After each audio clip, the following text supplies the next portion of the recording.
And now it's my great honor to introduce this morning's special guest. Dr. Carol Folt is the 12th president of USC. She's an accomplished academic leader, life scientist, and teacher, and holds faculty appointments in marine and environmental biology, civil and environmental engineering, and preventative medicine. Dr. Folt is known for always placing our students first and for emphasizing academic excellence and innovation amongst the university's faculty and staff. She is setting an ambitious course for us here at USC, especially in the areas of shared governance and sustainability. As all of you know, before joining USC, Dr. Folt led the University of North Carolina at Chapel Hill. And prior to that, she served as the provost and interim president at Dartmouth College. So there will be time for questions following President Folt's presentations. So if you have any questions for Dr. Folt, please submit them in the Zoom Q&A section at the bottom of your screen. So thanks. So welcome, Carol, and thank you for joining us today. I turn it over to you. Great. I think I am. Okay, I think you can all hear me. Thank you. I love how we're still getting all of our technology worked out. Thank you, John. I'm really delighted to be here with everyone and listening to you and to Patrick. I am just so incredibly grateful to both of you. And I have to echo some of both of your thoughts about 9/11. I think we all think about it every single year and often in between. And I'm also thinking about everyone who's on here today and hoping for your health and your safety, not only with COVID, but for those of you in California with fires. I mean, it is a very difficult time. So I think these connections that we can make with each other that reinforce that we have a chance to do good in the world really do give us all a feeling of hope and community. John, I really empathize with what it feels like to take your first year on in the middle of a pandemic and a quarantine. I think I've been in my office just about 50, maybe 60 weeks, and now half of them have been in quarantine. And that is a disadvantage. You know, I miss being out there and seeing people. I just get so much energy when I'm with our students and with our alums traveling around the country. Luckily, I had a chance to visit with a lot of people in the winter, but I look forward to it again. The good news is people are staying engaged, even using Zoom and any form we can think of, and I'm incredibly grateful for that. I think that I also want to thank the Alumni Association Board of Governors and all the alumni leadership who put this conference together today. I really appreciate that, and I think they couldn't have picked a better title, Rising to the Challenge. The only other part of that title is that Fight On is what really does encapsulate every minute of our day. And I'm grateful to everyone that is tuning in, you know, not only because you spend so much time volunteering for USC, but you're taking a full day today as alumni and volunteer leaders to get the latest news and the developments about the university we love so much. It was 5 weeks ago, we welcomed the class of 2024 and our new transfer students and returning students. It's about 40,000, over 40,000 in all. And of course, our first time that we started fully online. It was a start different from every other one in our 140-year history. I think that we all know that COVID-19 is challenging us like nothing else. But what I see in my first months here as president shows me a number of things about how innovative we really are. Clearly, Trojans care deeply about each other. We have more than 200 student groups who are dedicated to service, and they've spent, 650,000 hours last year in service in the community. And that our staff, our faculty, and alumni, like all of you, are giving very generously to USC programs that are helping with emergency funding and enhancing the local community and strengthening the Trojan family across the world. That is such a gift. And it's a gift that works at the level of individual people's lives. And I think we're all so appreciative for it. The last 6 months also drove home the point that COVID really does call for innovation and grit. We've said this before, but it's really interesting to think about what this means. If at the end of February, I had said to the faculty, look, In a week, I want every one of you to be online, or at least half of you to be online, because we're going to start new programs in the middle of your term, but that are going to make it possible for students to study anywhere in the world. Now, everyone has said, you're nuts. You can't possibly expect us to do that. You can imagine. But just 2 weeks later, in 3 days, our entire faculty turned every one of its courses, our student organizations, our reach out group, everything online. Now that is innovation under pressure. And what's so amazing about it is that people did it without complaining. They did it really wholeheartedly. And that type of innovation has told us all that if we have new ideas and they are really important, when they're needed, we'll do them. But when it's about our future, we'll be able to harness that innovation as well. That gives me enormous excitement about the future. California's first confirmed case of COVID was in Orange County, found in Orange County in late January. Ever since that moment, my priority has been trying to keep everyone at USC and in our communities safe. We moved really fast in response. We have a wonderful team. Dr. Sarah Van Orman took the lead in our medical role for all of our campuses. She also leads the group of campus medical practitioners too. So she's out speaking about this a lot. She's shown real leadership, not only here at USC, but in California and in the nation. They prepared symptoms checklists. They had a app that we could use to do tracking earlier than almost anyone else. And our staff had to pivot early, working from home ahead of the spring break. And except for our essential staff, who have been exceptional too, to keep our USC people operational and safe, people are doing it in very difficult conditions at home. Our students pivoted online. We helped a lot with getting laptops and connectivity issues. We continue all that work today. And faculty pivoted online to teach in the semester. Now, we all hoped at that moment we'd be back this fall. So what our faculty needed to do, and all of the people that work here, was to plan to be in person in the fall, but also be planning at the exact same time to be offline in the fall. So this is doubling the type of activities that people are going on. Our Center for Educational Technology stepped up. They gave more than 125 workshops. Listen, to more than almost 2,500 faculty. In the fall, 900 more faculty signed up for 3-week workshops so that they could up the level of their online teaching. Faculty in our very top-rated online courses also started sharing experience with each other, and they began to share their experience with K through 12 school superintendents. And we've got lots of activities going on in K through 12. Our financial aid staff and student services stepped up too. They had to field, and are still fielding, of course, more than 36,000 calls just between March and July. And remember, we don't have additional staff. They're doing this themselves. They answered more than 11,000 emails. They recalculated the financial aid packages for close to 22,000 students. 5,700 of our students received CARES Act funding, which we need to calculate and give, amounting to 10.4 million. We're about to give out another 9 million in CARES Act funding. Every dime we got is going to student aid. They also distributed grants for students living at home. Similarly, our researchers pivoted to meet COVID-19. There's so many great projects going on. The medical school led a new task force to speed up collaboration in these issues across campus. The Mickelson Center scientists identified the order of COVID symptoms, which has been being used by people across the world. Viterbi computer scientists used a very unique forecasting model to improve the spread of COVID. All of these things have been feeding in to the massive international structure that is trying to assess and understand COVID. We also have a new data archive. We've got researchers working on grants, and we distributed money ourselves to researchers to do more COVID-related research projects. We also moved very fast on the medical front, and I'm very proud of what Keck Medicine of USC, the heroic and the amazing work on the front lines that they've done.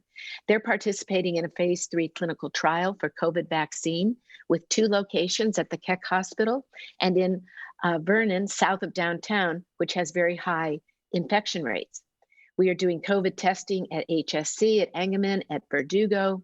The Keck Command Center in the last 2 weeks of March fielded close to 3,000 calls on COVID, on testing and tracking. And by the way, trying to help our local communities as well. We've had massive donations of food and PPE to our Keck employees, very grateful for that. And on HSC's medical evaluation test, they've been getting a lot of the help that they need. We also did a lot in terms of safety precautions. I don't know if many of you have been to the hospital or to HSC, but I tell you, you feel extremely safe there. It is very well organized. You don't have a sense of panic. You feel like they really have that in a very positive way. And when people are going to the hospital, that's particularly important. You don't want to be adding to the fear they have. We actually feel that we're doing everything we can to give them a positive experience. And our students and our staff and faculty, our athletes, all of them have been volunteering to help Keck, to do blood drives, delivering food. And we have a lot of programs that are tutoring children of our Keck workers. We're setting up educational pods for people that work here and helping the school systems to get the education they need. I mean, you can really see stepping up from Rasier, for example, all of our individual schools, the pharmacists, the social workers, the business school, the lawyers are all out in the community helping in ways that are very specific to their own strength and their own ways that they can help. And the alumni, you too, really rose to the challenge. And I think not only did you do it through your own work, many of our alumni are doctors and nurses and support staff and work at universities and work in all these affected businesses. Our alumni also form networks to manufacture and gather PPE. You showed how important philanthropy can be by donating to our emergency funds. We use those to make sure our students, graduate or undergraduate, who remain on campus have what they need. They make sure that they've been able to get assistance for things that have been pulled back and not available to them.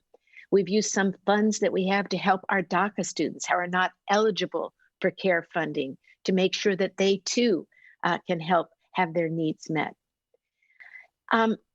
One of the programs that's been really fabulous is our Care for the Caregivers program. And that's where we've been giving nights in our hotel and in other places that we have rooms where our emergency workers and healthcare workers can sleep after they've worked 12-hour days or can go if they're afraid to go home and take COVID home to their families.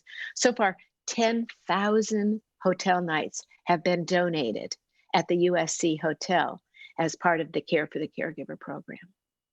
And I know from the personal testimonies from people that it has had a huge impact and been just very important. We've used that for some of our security officers as well. I mean, it's widely used. That's also where we quarantine students who may be at risk of COVID. So the inn is not open, but everybody there is working so hard. They're such an important part of our effort to keep people safe and to keep our community whole. More than 4 million pounds of food have been donated and delivered to neighborhood schools and families, including 16,000 meals distributed to LA's homeless. And I think you've probably read that we also have a very active homeless street doc medicine program, which is really important at this time. You know, I could go on, but it does give you a flavor of that, the fact that people are doing their regular work, their education, their research, their healthcare, and they're doing all of their service work as well. And that is that community giving, that public heart that our amazing university has, that feeling of giving to others that really captures that Trojan spirit that I'm seeing every day. I think it shows that we're strong. We've never really been stronger, which doesn't mean people are happy and we've solved every single issue, but we're pulling our forces together to do what is really needed. And that is important, and we need to remember it and keep track of it because it reminds us that all the work we're doing is important. we're disappointed about a lot of things. And one of them is that there isn't Trojan football this fall, and what a loss all of our athletics have been for our players and our coaches and our fans. There's heartbreak there, but even there, and you're going to hear a lot more from Mike about that. I'm very proud of what our athletics department has done to keep students safe, but keep them fit so that the second we have the opportunity to get back and play, they'll be ready. And I know that we all are hoping for that to happen soon, and keeping their spirits up, keeping them focused on their academic work while also looking forward is something that's really important. That too takes a family to really have that come to fruition.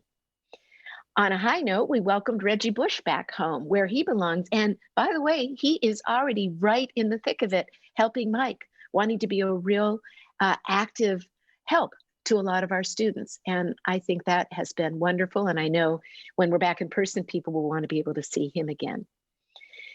Before the pandemic came, a lot of things were on a real high note. I was feeling very excited, and I still am. But not only did I feel incredibly welcomed at my inauguration, I had a chance to bring in a new provost, 3 new deans, all of whom you'll hear from this afternoon. We have a new general counsel, a new VP for administrations and enrollment, a new VP for Title IX. You're going to love meeting all of them. A new VP for civic engagement and economic partnerships.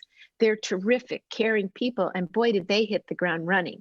They have made a huge impact. We also immediately prioritized sustainability, and there has been a very large and active presidential task force working on sustainability. And we're moving towards zero waste as early as 2022. We're looking for carbon neutrality sometime in the middle to the end of this decade, hopefully by 2028, when LA hosts the Olympics. We're seeing so much activity there. Our students are also as high achieving as they've always been. In our incoming first years, this was the highest average high school GPA of any entering class in USC's history. And it was also one of our most diverse. It has a record 21% first generation, which is a 60% increase over last year's class. And that was supported in part by the new initiative that I began in the fall to make tuition free for families that earned less than $80,000 a year. So it's having an impact. And as we all know, diversity and excellence are deeply intertwined. In the class of 2024, our 1,100 underrepresented minority students, there are 550 who have relatives attended USC. We also had a couple big national wins. For the 8th year in a row, USC earned top honors for producing Fulbright students, 14 of them, and 4 Dornsife students were selected from among 1,300 undergraduates nationwide to receive the very competitive Goldwater scholarships. So we have so much to celebrate academically, and we have a lot to celebrate from our research faculty as well. There's a new almost $5 million NIH grant to establish the USC Buck Nathan Schock Center of Excellence in the basic biology of aging. The center's scientists will build an understanding of how and why aging processes cause disease.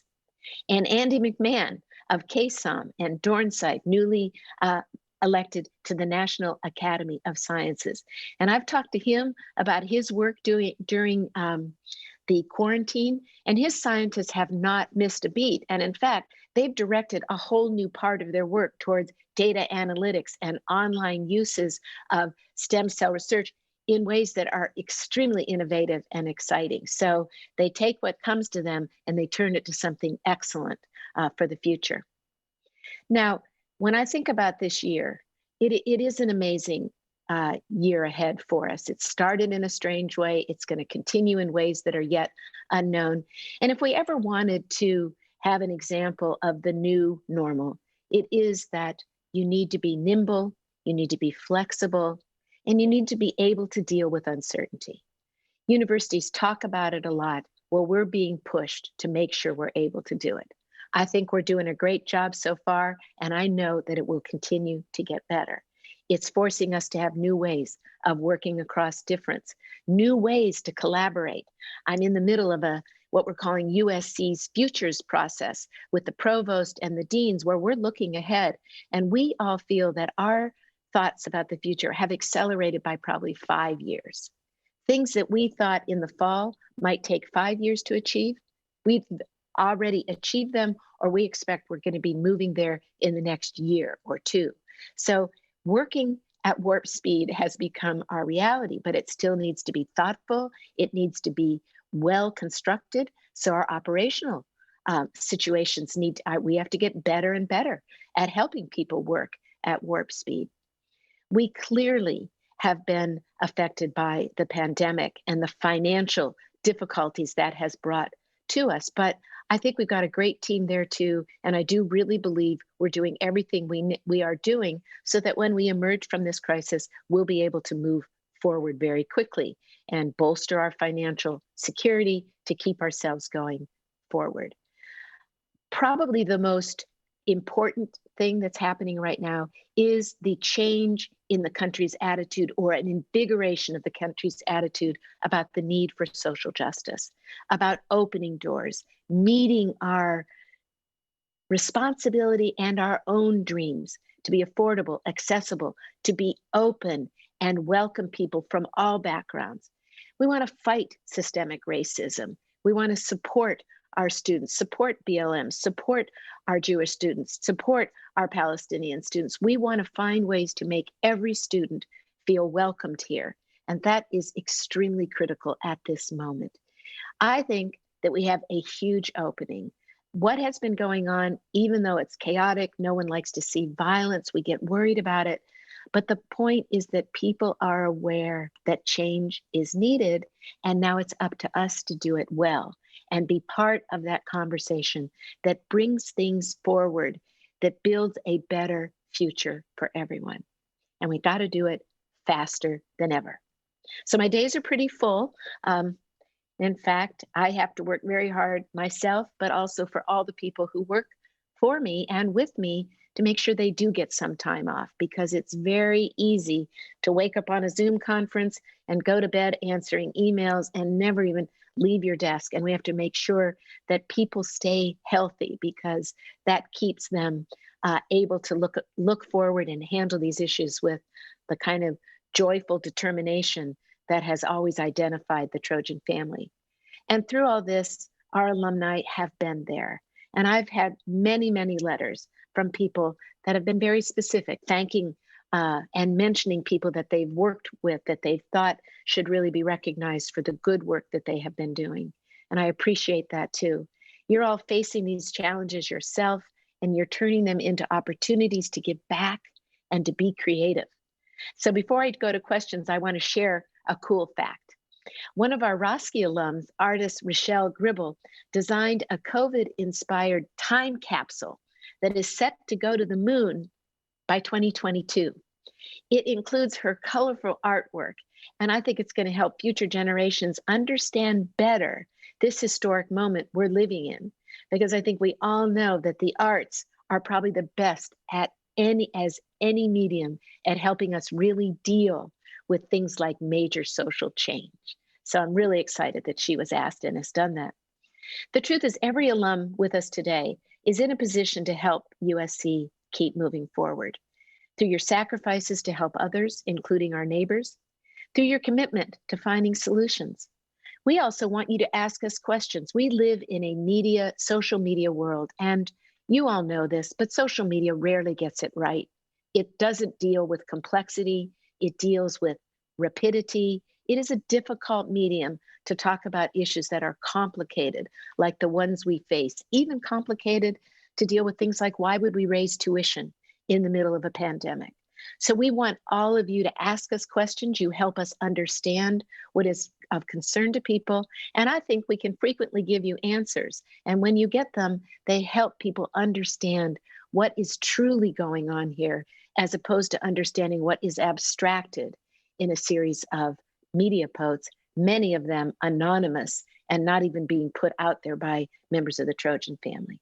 So your dedication to this school is particularly noteworthy. Everybody talks about the Trojan family, and I'm going to end on one of the things you do better than anyone else, and that is mentoring generations of Trojans. When people talk about why they want to come to USC, it is frequently because they want to become part of the Trojan family. They believe that by joining, they are joining a network of people connected across the world who are there for them. And we know that that's true. You're vital to everything we do. Some of you will be honored at the Volunteer Recognition Awards. And congratulations not only to the winners, but to all of you. And you're also helping us with our exciting idea of building out the T2T network, increasing the number of students who will be coming to you for mentoring right now. And we have seen a number of students very excited about joining that. So thank you for everything you do. Let's stay strong together, fight on together. And I'd love to take some questions. I'm actually speaking to you from my daughter's home in Boston. I just took my first trip anywhere yesterday on the plane to be able to be with my family, to see my family, and to see my new granddaughter, Ellie, who is now walking. So she was born right before my inauguration. So she helps me understand the passage of time. Okay, Patrick, back to you. Thank you very much, Dr. Folt. That was wonderful. You're in Boston. You'll be delighted to know we have over 300 alumni from around the world who are live with us right now, as far away as Hong Kong, Dubai, London, and then, of course, our Trojans all across the USA. We're going to start with our first question, and it comes to us from right here in Beverly Hills, from our half-century Trojan, Abe Summer, who's also a current Trojan parent. And he would like to know the status of the new computer science building, if you could speak to that. Oh, thank you. That is so exciting. So we're in the process of getting the architectural plans developed. It's just what I've seen. It's spectacularly beautiful. I can't, it's on an expedited speed. So we hope to get the plans developed. We're working at the same time with the city to get everything approved. I don't have a date for the actual putting the shovel into the ground, but we hope to see it in action in the next few years. So it's moving very quickly. And it's going to be a great connector between computer science, between Viterbi, through the Mickelson Center. A lot of our innovative work is going to be connected through the building and through passages underground that connect them. So very exciting.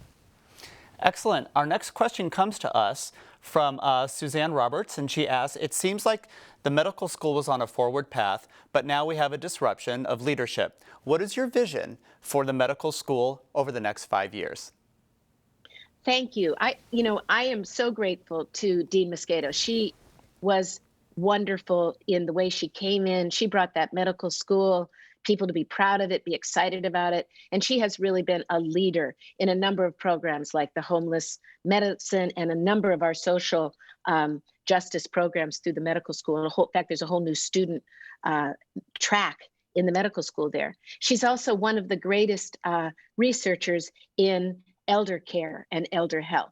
So I think at this moment, we've all seen, that's one thing COVID has done. It has shown to us the importance of need for services in elder care. And she's going back to that center. She's had a number of people reaching out. They want to really donate to it. And she's going to take that whole activity to a new level. We're very excited about it. So she's put us in great shape for us to look to keep the medical school going well. Dr. Rao, who came in, is one of our top researchers and esteemed clinicians. And now we're going to spend time to determine how do we best take the medical system to a new level. We put in a new board. We need to get closer connections between not only the medical school and the Keck Hospital, but all of our other medical enterprises, our social work, our dentistry, our pharmacy. So it's a moment where we're going to see a real explosion in cross-disciplinary health sciences. So we've done a lot of work on that. I think we're going to be making some announcements about how we're going to organize that in the coming weeks. But I think we're in a great trajectory to more than double probably our footprint in Southern California. And we're looking to double our research by 2025. So exciting things ahead. Stay tuned. Our next question comes from Ann Cooper, and she says that the University of Illinois is testing 40,000 students twice weekly. How come USC is not doing that? Well, one of the things, I mean, you might read the sad thing about the University of Illinois, a big story about them today. They're testing that, and they've had some of the worst outbreaks. So I think we have a lot of things to understand about. We can't assume that a test by itself is going to stop the spread of COVID. We've got lots of other issues we need to deal with, behavioral issues and contacting. So I think that's something that we're learning for. We're not testing that many because we only have 800 students on campus. So right now, we are doing a lot of surveillance testing. Anyone who wants to be tested that's living close by is being tested. And we're testing our athletes quite repeatedly, and anyone who is in contact is getting a lot of testing. My hope, but I can't say I'm going to be able to deliver on this, but what I've been talking to the medical team about is that with the adoption of this new rapid testing, if we are able to come back in person, that we can get to the point that we're testing every day. But as I say, we have a lot of work to do in addition to simply testing to reduce the spread. And I think right now, our focus on the people who are most at risk is the right focus. And so that's where we are, but we'll keep pushing and moving in that direction. Our next question comes from Ian Zarzullo from Austin, Texas. And Ian wants to know about, and I'm sorry, my screen just shifted here, the environmental sustainability, social, and governance issues. What is USC doing about being transparent in that progress? I'm actually not sure that there's an environmental sustainability governance issue that I don't know if they're particularly thinking about anything. I have a task force that involves environmental scientists from all the schools, all nominated by the deans. And I think that they've been working in a completely open and very transparent way. The goal of the task force was to come up with recommendations, but also to develop processes for better collaboration across schools. So I think that's what's probably meant. How do we take advantage of environmental courses being taught in all the schools so that students can find an easy way to navigate outstanding opportunities in the environment? And that goes everything from Dornsife, which is extremely active, hundreds of classes in that, and the Turby, but also in other parts of the school. So that's what we're doing. And they've created a report. They're a very active group. And so I think it's pretty transparent right now. Our next question comes from Dave Taylor out of Phoenix, and this might be tough. He wants to know, what's your proudest achievement so far in your 14 months as president of USC? You know, what I'm proudest about in my 14 months here is not my achievement. It's the achievement of the people here. You know, I have to talk about all of them because I really do feel extremely proud of the way the faculty have nimble and have been flexible.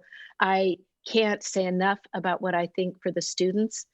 And I think it's very difficult. I'm especially proud of a lot of our students who have been working on all these issues that matter to them, like social justice, like sustainability, keeping their student organizations going while also trying to learn and keeping all their work going. And they've been doing it with incredible spirit. And our staff, you can't say enough about all of them. So I think those are all the things that are really important. I think that I've been in a privileged position to be able to be leading these new talks about the futures. I am very excited about our tuition, our affordability and accessibility. I think that $80,000 a year cap, below that you don't pay tuition, is a really big move. You know, we're the largest school. We give out more dollars financially than any other school because we are so large. The things we do at scale are immense. And that's one thing about USC's impact. When we take action like that, it isn't just a few people, it's 1,000 people. So things that we do that make a difference are really important. So I feel like those are all very exciting and necessary. I think we're going to be very proud of the work that we've been doing to really address some of the changes that are needed. We have programs that are going, and maybe we can talk more about that, to really look at the way we're organized, to increase our diversity, but better than that, to make our experiences for our students better and better. So, you know, all of those are going on. And I think that's, you know, there's a lot to be happy about. Perfect segue to our next question, which comes from Frank Rieksach from the Asian Pacific Alumni Association regarding USC's diversity and inclusion agenda. And Dr. Folt, what are your thoughts around how we can facilitate greater collaboration between the existing alumni organizations representing diversity of the university to support the common vision and aspiration of diversity and inclusion? Yeah, I think that is a really important part of what we're trying to do. What I've been able to do, and I'm very excited about that, is put together several different, I know they're task forces and people are tired of task force, but I got to tell you, if you want to do something well, you need to get the data, you need to get evidence, and you need to put in place things that are very thoughtful. And that's what we've tried to do. But with each of these task forces, they're working to come up with very specific actions that we can start putting in place, some of them already, but some of them as early as in January. So one is the Community Advisory Board for DPS. That is fabulous. That has 19 members, and that already includes alumni and community representatives. And the goal of that is to make our safety and security even better, increase the trust between USC and our local community. That one's already operating with two fabulous faculty, Errol Southers and Ange Marie, ready to, I'm sorry, I didn't say Ange Marie's last name and I feel terrible, but I forgot it right now, to run that program. Then we have a task force on racial equity and diversity. That's being co-chaired by Manuel Pastor and Felicia Washington. They brought together faculty and staff from across the university. And I think one of their tasks will be to ask how they can involve alumni. And I think that's another way we can take the work that they're doing and then talk to our alumni about how we can bring you in. We're also going to be bringing in a Chief Inclusion and Diversity Officer.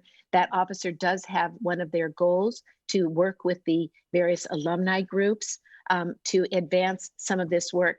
So, it goes on and on. In another way, we're also building space and programming for our underserved students. And our First Gen Plus Center just opened. We have new space being developed for our Asian Pacific students, for our students that are transfers. We're building out more space for the students that already have some space. So there's going to be a lot of work going on in those centers, and those centers connect very closely with our alumni leadership. So I think there's going to be opportunities to get involved in every way the alumni would like. Excellent. Our next question comes from Stephen Almazan from Washington, D.C., and he wants to know about what resources USC is providing right now for our Daca students. Well, thank you. That's one of the ones that we put in place. Well, we've done a lot. There's always been a group working with them, but we started this First Gen Plus Center. So it has staff directly for students that are First Gen, Daca, former foster students, and transfer students. So they're getting much more tailored opportunities. I attended the first meeting. We're talking to students very specifically about what they want. What do they need? How do they see it?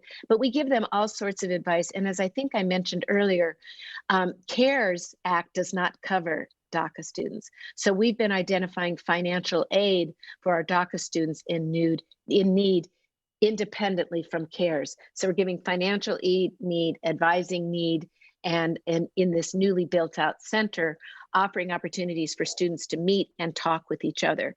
That's something they really wanted. The new space as it's being remodeled is going to be fabulous, but they can't be in it yet. But as soon as they can, they'll also have a physical place where they can go.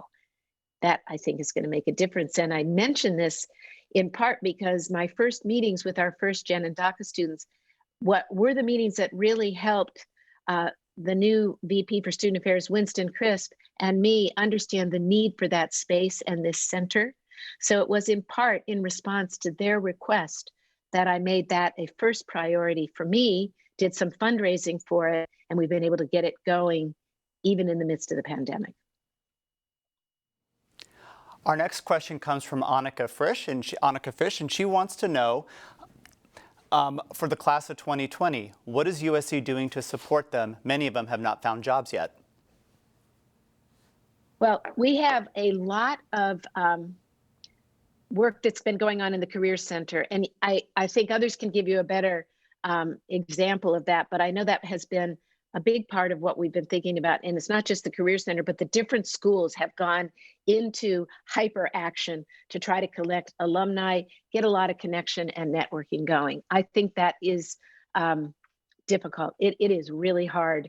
And I'm on a national panel, a task force on higher education. And what that task force is trying to do is come up with specific models that every school can contribute to really help this class, next year's class, the class after that, to find their way back into the workforce. And some of it will be involving giving new trainings for people. Some people might want to get more computer training or maybe other professional skills. So that's part of our USC Futures, is thinking about ways that each one of our schools can get involved in doing sort of postgraduate training for students while also building out our networks so that we're helping them find and get jobs. And a lot of them are, but clearly this is not like any other year. The stats, unfortunately, are really tough for people that don't have college degrees. I mean, they're much more hurt than the students with college degrees, but we really want to help our students. We're open to suggestions. Anyone that has them, let us know. Your help as internships and in mentoring would be really important. Absolutely. Our next question comes from Freddie Coupin Ames, who's asking, what are USC's plans, if we have plans, to increase online programs like the online USC Masters in Public Administration, which is now ranked 4th in the nation? Well, I think right now each school is looking at all of their programs because we're trying to figure out what the new educational model is. You know, we've got some of the best online programs in the country, but right now everybody in America is thinking, okay, we all know how to go online, some not very well, but everyone's trying. So it's our opportunity to say, well, which of our programs are distinctive and unique to USC? How can they be expanded? And if they could be expanded, can we do it in such a way that it enhances opportunities for our students? So our programs are all thinking about what they're going to do next year, even as they expand things this year. And I think there are certain areas where the needs are so great. We see this in overwhelming applications, and they're already trying to think about how they can increase in size. So I think growth is ahead, but I don't know it'll be growth in the exact way it's ever been before. It may be an expansion of opportunities. We can sort of carry USC with us everywhere now. And so why not take advantage of that? For some students, that might be taking a course while they're doing an internship in Beijing. For others, it might be enhancing their classroom experience by connecting with students that are in another country studying the same subject. So we're going to see lots of new ideas, and our graduate schools will certainly be leading that in a number of areas. That was a great plug for us also to be on the lookout later today in the conference for a lot of really exciting online platform opportunities for engaging with alumni. More on that later. Our next question comes to us from nearby Silver Lake. Dr. Amy Ross, USC trustee, asks, how are the performing arts at USC functioning during the COVID shutdown?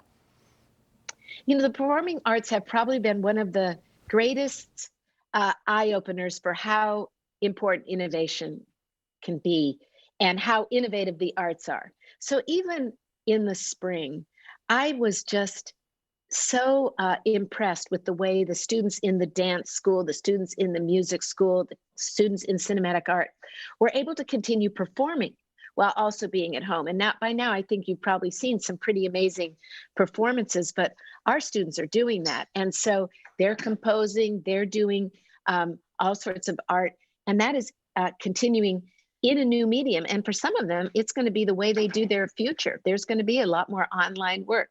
Our cinematic arts is distributing cameras and other things to their students so that they can go home and use a new medium to do some of the work they do. We are still unable to be on in person, but when we are, students will be able to come in and use our phenomenal studios to be a part of things. I think that will be something very exciting for them. What I was told by some of the students too is they meet in small groups, and our design students are still using their studios, but they can get in small groups on Zoom groups, and they can talk about their work even more than they were able to do sometimes in a class that might only last an hour. So I don't think any of them wish it continued this way, but I think every single one of them has found a whole new set of skills that they're going to use as a result of this. And in this way, the arts are real leaders. If I could digress a minute, you might wonder what happens in lab studies, but Dornsife is even doing labs online by sending materials home so students can do some labs together at home while still online, but with a real lab experience. So I heard someone kidding about it and saying, as long as they're not blowing up their garages, we're okay. But we're excited about the innovation we're seeing there too. We have time for a couple more questions, and our next question comes to us all the way from Dubai. Eli Kalkabani from our Alumni Association Board of Governors wants to know, do you have plans to visit our alums overseas anytime soon? You know, as soon as I can. That was one of, I had a great plan to go. It was going to be this winter. We were heading to Asia and we were going to go to a number of different places. And before we went into lockdown, I think I'd been and seen almost 50,000 people at all the clubs up and down the East and West Coast, some of the mid-America clubs, but the Asia trip didn't take place. So we'll be there as soon as we can. And I am really, of course, looking forward to it. But right now we have to stay put.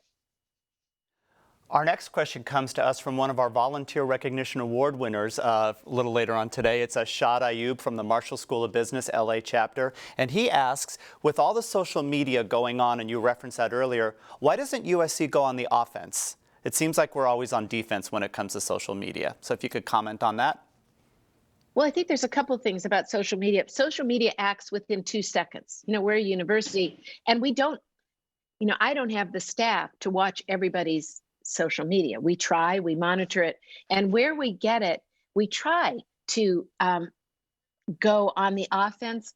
But I think mostly what I'm finding is no matter what we say, it will generate as much negative. You can say anything and you're going to get negative.